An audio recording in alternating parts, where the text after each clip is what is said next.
something to put it on the table. We got a great panel of gentlemen here. We're talking about how now it seems like in the United States we're going through revisionist history. How we are simply trying to wipe off of history. What happened to African Americans when we came to this country, what we contributed to this country, and what we suffered to get to the point that we're at right now. So we're just trying to give different perspectives, and you guys can chime in the comment section, subscribe to the channel, and you tell us what you think. So General, tell me what you think about this. Here's off, sir. Hey, I'm thinking about how the white politicians are trying to rewrite history for African Americans. Mainly in Florida. Well, it's all over the place. So I think you can look into how the right Congress people are trying to establish laws of what to read, what not to read. In particularly in Florida, they're not allowing us to have African American studies anymore. The white colleges, they're eliminating affirmative action. So what does that mean? What does that mean for our country? What does that mean for us? And what can we, as men here, sitting here today, what does that mean to us, and how can we begin to teach or guide our youth into not white organizations, not white universities, where they make millions of dollars off of African American men playing football and basketball. Does that mean that maybe take advantage of the HBCUs? What does that mean? What does it mean when they just don't want to rewrite our entire history? And it was already skeptical. Right, but you hit on a couple of points. It means a couple of things, just like they did back in the day with Jim Brown, Lou Alcindor, and all them when they had that forum. But it also goes back to us teaching our young about what we've been through, what we know, so they can pass that on to theirs and pick that fight up where we left off. So, but what does that really mean, you all? Because we've talked about this several times, how a lot of times we're just not having those conversations, right? We see all that's going on. We see what's going on in Florida. We see issue 1 that's going on that's local for us, right? Our local assembly. How if you're not careful, right? Our problem a lot of times is we want to show up to the major voting things, like if it's a presidential election or things like that, but we don't show up for the local assembly where it's time for us to come together. We will show up to buy a chicken sandwich before we will show up to say, hey, you know what, we need to come together as people, because if you look at what's on this ballot right now, if we don't show up and vote, guess what? It's going to change the trajectory of our laws, of our Constitution, but we're not thinking about those things. We show up every 4 years when it's a major, So be specific. The state constitution. The state constitution. Well, exactly. Or the local constitution. I'm just saying, exactly. I want you to say those words so people. Or piggybacking on what he just said, they only come out to vote for when primary, but they don't come out and vote when then they want to say, well, I didn't do this, I didn't do that. Well, if you get out there and vote and say, my vote count, right, it ain't going to count if you don't get out there and vote. You got to get out there and vote. Absolutely. Because don't say 2 years later, oh, I didn't vote because my vote don't count. That's stupid. Yeah. So if you get out there and vote for who you think might do something for you, then it didn't count. So I'll piggyback off that subject and say it's important for every person, man or female, to go and vote every opportunity you get. We've got to got to vote these people out of that seat. The people that we don't agree with, people that has begun to try to genderize the nation and eliminate the black race, our history, our well-being, our female race, right? When you think about reproductive healthcare, African American women is the most challenging culture in having healthcare, right? You know, I was watching CNN, and I'm proud of the white woman from Texas have gone before the judge and say, you made me carry a dead child. Exactly. So they're paving the way. And I'm hoping to see some African American women that say, I had to do the same thing. Right? So they came in front of judges and said, hey, you made me carry a dead child, and one woman threw up today on scene. On the fucking camera, she threw up. Sorry. On the camera. Sorry, I'm That's okay. See what you gotta say. you know, but to see that, but to see the Spanish community and the white women come together saying that this law is throwing us back because we don't have reproductive rights or reproductive support, if you will. Yeah. You know, but I would still say, voting is most important. We don't vote, we're gonna lose. And there's some bigger powers with some bigger money that's challenging the nation. So the white power becomes white power. That's all they're looking for, white power. And the prime example of not voting, that's why we got Judge Kavanaugh on the Supreme Court. That's why we got Clarence Thomas on the Supreme Court. Because if we don't come out and vote, and then those presidents nominate these Uncle Toms and these racists to get to sit on the high court, and now guess who's running the high court? They are. And why you think affirmative action is not around no more? Why you think Roe versus Wade is not around no more? Because we don't get out and vote. These presidents get in, these senators get in, they nominate these judges that think their way, they get into office, they get into the Supreme Court, and then now we back to struggling again. 50 years, we don't lost that. But why do you think we don't come out and vote? It's like this. I think that there's so many promises. I'm not down in the Democratic Party, but I am at the same time I'm criticizing because we're doing so many promises that have not come through. I'm going to just put it on the table. I go all the way back to Barack.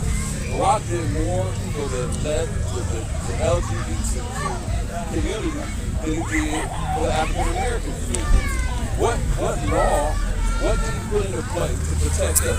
They could either get an anti-lynching law passed, but they was able to get laws passed to protect the LGBT community. So what does that say? How they think about it? I think we're going to show up with what we feel is important, right? Everything is important. And that's the biggest problem because we stopped the grassroots approach, right? The grassroots approach of everyone understanding that every single vote counts. And the reason why we're losing places in the Senate, losing places in the Senate, right? Because starting from the local assembly, we don't feel that this is important unless it's directly impacting us. Right. But we don't understand everything affects us. Right. Every single law that's passed has something to do with us at some point or another, right? But we don't look at it that way. I always go back and ask ourselves, how are we holding ourselves accountable for making sure the generation behind us and the generation behind them understand the importance of local assembly, right? And that's I go back to years ago when I was in elementary school, when my mother came to vote and explained to me how important voting was. She used to take me out of class, okay? Take me into the voting with her, okay? To vote, and explain to me how important it was to vote. And that's why, as soon as I turned 18 and eligible to vote, I've been voting every election since. okay. And because the Republicans, they look at things in 10 to 20 years out. Okay. They know they can't beat the national elections, like the president, maybe some of the senators. So what they did was they started attacking the local elections, your elections, Okay. with the school board, Okay. with the state councilmen and the state senators, and stuff like that. And that's what makes the difference every day in the state of Ohio. It's the local election that determines.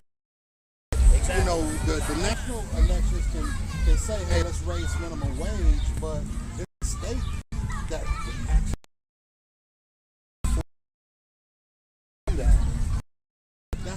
elections are so important, and they, you know, when we went to school, we had a watered down version of our history. Yeah. Right? You know, we had a real watered down, and now they trying to just Wash it completely out. Completely out. You know, and we shouldn't stand for it. We should be just upset about that as anything else. You know what I'm saying? That's going on now. And we should show up and force, and not just show up to vote, but we should show up at the city halls. We should show up at the state capitals, and we should be in our power, legally in our power to change. Just like you said earlier, you need to get out and vote. If it don't affect them personally, they don't think about it. You got to think of it in the collective and not personally, right? Because think in the collective, it's gonna hurt you personally. Yeah, exactly. And that's what's happened. Exactly. But what? Go ahead, Kim. If see, it goes against the local level. It starts on the local level. But if we look at what's going on locally, we talk about the black vote has been pushed out to the suburbs and the outer skirts of most black major cities due to gentrification.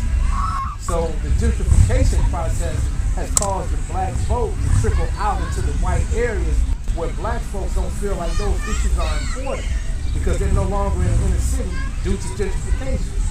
So we ask ourselves, why do more people come out to buy a fucking pair of Michael Jordans, you know what I'm saying, on a Saturday in the cities where lines are wrapped around major city blocks, but we're not coming out to vote, but we'll come out to buy a fucking pair of Michael Jordans to a dude that don't even have a fucking basketball game on the south side or the west side of Chicago, and I bear witness to that.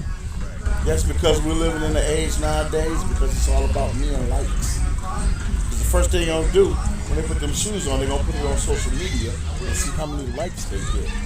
It's not about us no more, it's about me. How many likes I got?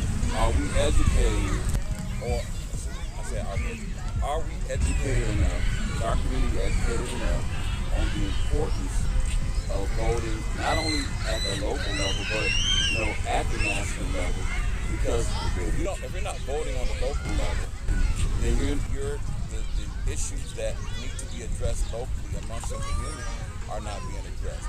We're not showing up at council meetings. We're not showing up at when laws are being passed in our neighborhood to say what businesses should be put up. How many of you guys in this group have been to a council meeting? Been to a councilman? Council meeting. I've been to council. I have to go because of what I do. You know what I'm saying? But so that's one out of what?